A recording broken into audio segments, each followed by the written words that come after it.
Naniniwala ba kayo na every paghihintay is super worth it? Wait lang ha, bago ko i-share mga mi, last week video pa to at heto nga, naglalagay ako ng foil sa may bilao. Grabe yung July ko, hindi ko inaasahan mga mi na every week akong may pa-order. Hindi ko yan inaasahan mga mi pero pinagdasal ko. Kaya lagi kong binibigkas dito sa bahay sa asawa at mga anak ko, prayer is powerful, dasal lang ng dasal. Yung pag-aantay na masagot yung mga dalangin natin mga mi, minsan hindi natin namamalayan na ibibigay na pala. By the way, dito nga pupunta na kami ng town at i-deliver yung order sa akin. At opo, sasamahan ako dyan ng mag-ama ko. At ngayong hapon lang, kanina-kanina lang mga mi, ito ako nagwawali sa may terrace namin. Tapos sa gilid lang ng camera, andyan si papa ko na kung saan imagine sa bahay nila, yung color green. Tapos sabi niya manalo lang nga daw siya sa loto, ipapataas niya daw yung bahay niya. Kahit hindi naman na manalo sa loto dahil itong pinagtatayuan ng bahay ko at bahay nila, dati namang pinagdasal pero hindi kami nanalo sa loto pero binigay ng Lord. O diba? Habang may buhay may pag-asa at kumikilos naman para guminhawa ang buhay. Kaya pananampalataya at pagtitiwala lang talaga palagi sa itaas.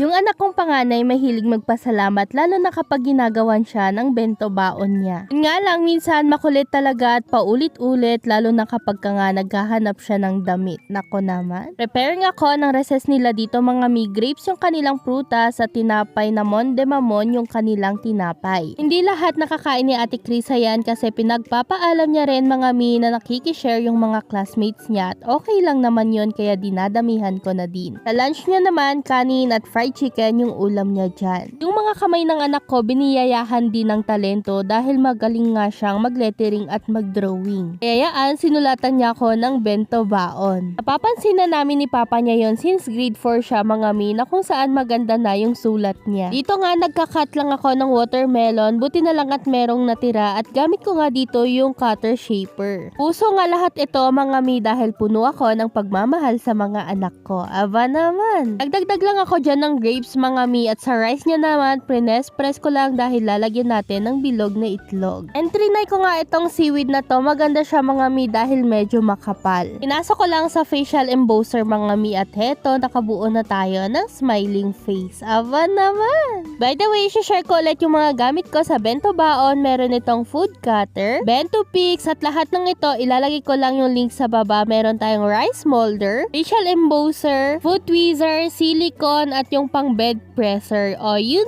lang.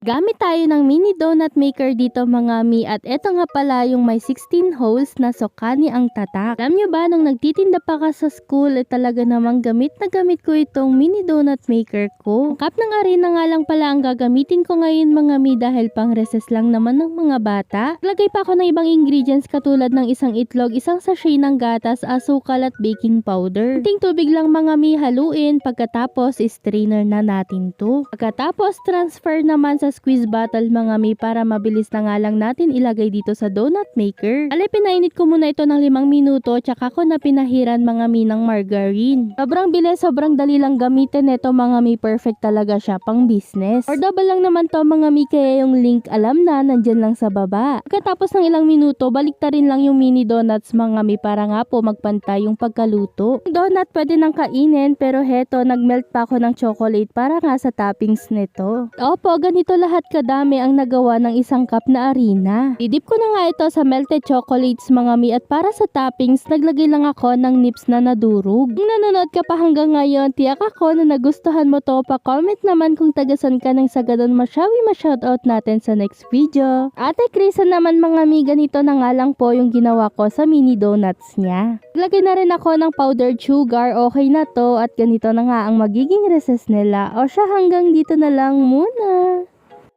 A day in my life na nagtitinda ng street food sa labas ng school. Meron tayong fishball, kikiam, tok nene, fried isaw, fried betamax. Tepo. Salamat po. Ano yan? Dalawang isaw, isang lugo.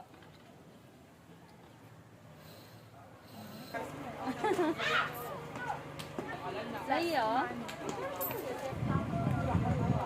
Salamat.